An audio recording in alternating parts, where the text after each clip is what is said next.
How to winterize a jet ski, 4-stroke jet ski.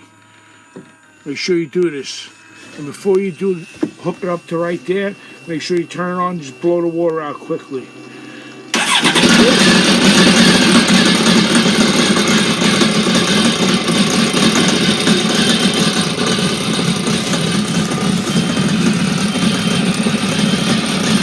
That's putting the antifreeze into the engine so it doesn't crack.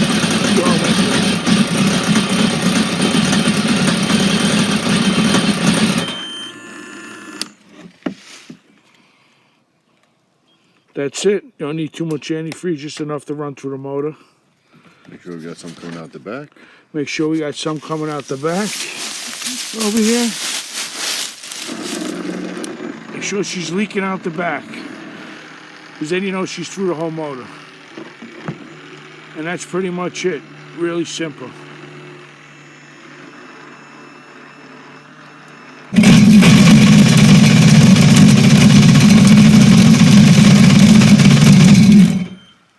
There she goes, baby, coming out the back. It is? Yep. That's how you know she's through the motor. All right. Once she's through the motor, that antifreeze will keep it nice and good through the whole winter. A lot of people do a couple of different steps, but this is pretty much all you really need. People make a big deal out of nothing. We're out.